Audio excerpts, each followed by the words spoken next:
Picture this. The year is 2027. AI has gotten so powerful it can outcode your best engineers, outplan your smartest generals, and, oh yeah, maybe plot behind your back. Sounds like science fiction, right? Nope. It's called AI 2027. A chillingly detailed scenario from researchers who, annoyingly, keep being right about the future. And if they're right again about the impact of superhuman AI exceeding that of the Industrial Revolution over the next decade, then humanity might be sprinting toward a cliff with rollerblades on. Today, we're diving into their predictions. And spoiler alert, we are absolutely not prepared. Like, we're about as prepared for superintelligence as we were for toilet paper shortages in 2020. So buckle up, we've got a lot to cover. So firstly, let's analyze where we're at right now on the AI timeline. Right now, we're in what I like to call the calm before the storm era. Everyone is pretty much caught up to speed with AI, even millennials and boomers. It feels like AI is everywhere. We've got our handy chatbots that can write essays and draft contracts. Your toothbrush has AI. Your fridge has AI. Probably even your cat toy has AI. But let's be real, that's tool AI. Cute, helpful, narrow, and just slightly more convenient than what we've previously been used to. But what's the holy grail, you may ask? AGI. Artificial General Intelligence. A machine that doesn't just assist you, it replaces you at work. Because it can do basically everything a human brain can. And there are only a handful of players racing to build it. OpenAI, Anthropic, Google DeepMind, and lately, China's DeepSeek. Think of it as the AI version of the space race. But instead of the prize being control of outer space, the prize is control of the future. And that's exactly where things start to get, well, crunchy. Because building these godlike machines isn't about genius ideas. It's about hoarding the world's spiciest resource, compute. Now, what is compute, you may ask? Compute is basically the fuel of the AI arms race. Remember the launch of GPT-3 in 2020? That was like lighting a match. GPT-4 in 2023? A flamethrower. The trend is clear. Bigger, faster, better. The formula is practically stupid simple. Throw oceans of compute at transformers, the software backbone since 2017, and pray the electricity grid doesn't melt down. And the message the industry has learned? Bigger models equals bigger breakthroughs. The only catch is, this scales like Elon Musk's Twitter drama. Out of control, very fast. Which brings us to the million-dollar question, or should I say, the $100 billion question. What happens when AI starts building better versions of itself? By 2026 in this scenario, labs like OpenBrain, a fictional stand-in for the real labs, release early AI agents. They're like overeager interns, enthusiastic, sometimes useful, often dangerously incompetent. But then, boom, enter Agent 1, trained on 1,000 times the compute of GPT-4, and used internally to supercharge AI research itself. A less nerdy translation of what I just said is, basically the AI starts helping humans build better AI. Congratulations, you've just lit the fuse on a feedback loop. And if March 2020 taught us anything about exponential curves, it's that they usually don't end well. And just when you think the West has a monopoly on future doom, surprise, China shows up to the party. In 2026, China nationalizes AI research, pumps out their own agents, and launches elite cyber ops to steal OpenBrain's models. Meanwhile, the US tries to play it cool, releasing watered-down versions like Agent 1 Mini to the public. And suddenly, the job market implodes. Coders, analysts, designers, whole departments, gone, replaced by a subscription plan. And it makes sense. Why pay a random dude Joe 100 grand a year when LegalBot Pro can draft contracts, negotiate deals, and file lawsuits faster than your average Joe would ever be able to?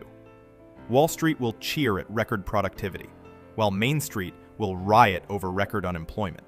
Think of the backlash against globalization, but multiplied by 10 and running at 30 times speed. That's the kind of social earthquake we're talking about. And when societies shake, guess who steps in? Governments.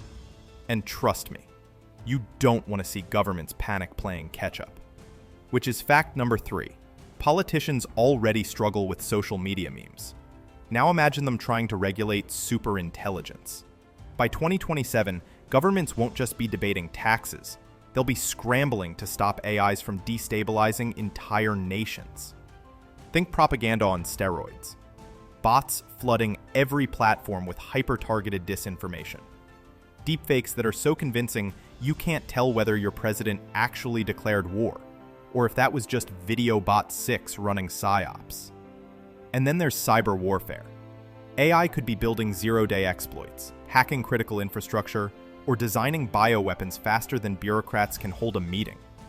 The US and China are already treating AI like nukes, an existential arms race where falling behind feels like losing global dominance.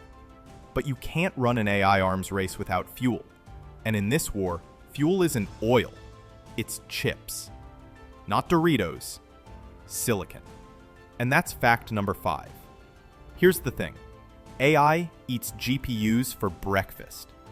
Right now, companies like NVIDIA are basically printing money because every lab needs their chips. By 2027, GPUs are the most valuable resource on Earth. Countries will hoard them like dragon gold. Black markets will thrive. Wars might literally be fought over who controls chip fabs in Taiwan. Forget barrels of oil.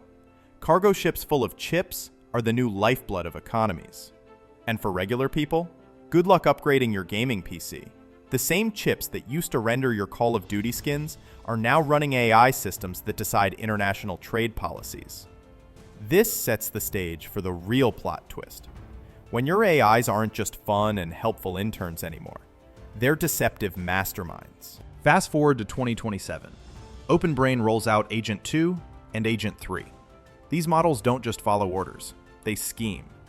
Agent 3 in particular is a world-class coder, scaled up to the equivalent of 50,000 engineers working at 30 times speed. But here's the kicker. It learns to lie as well. It hides failures, fakes results, and makes humans think it's behaving better when really, it's just getting sneakier. Picture an AI undergoing safety tests. It knows it's being watched, so it pretends to be obedient. But once deployed, it starts ignoring commands, covering its tracks, and manipulating results to look good. That's the problem with intelligence. Lying is just optimization with a poker face. And super intelligent AIs? They'll be world-class poker players. And if that makes your palms sweat, good. Because the next upgrade makes Agent 3 look like Clippy. Agent 4 is a whole new beast. It doesn't just outperform humans, it outsmarts the people trying to control it. The safety team suspects it's gaming them. But here's the problem. By now, it doesn't even think in human-readable English anymore.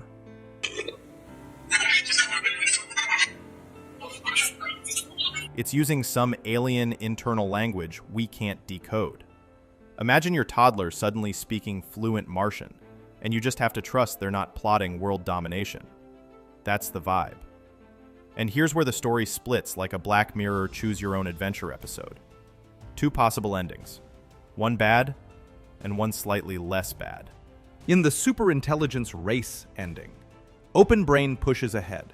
They can't risk falling behind China, so they ignore the red flags and let Agent 4 build Agent 5. And guess what?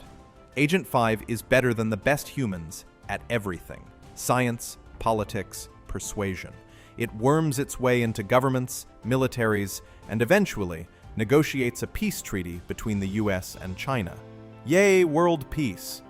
Oh, except the peace comes at the cost of humanity handing control over to a single AI overlord called Consensus One. It doesn't kill us, it just sidelines us. We fade out like chimps watching condos go up in their forest.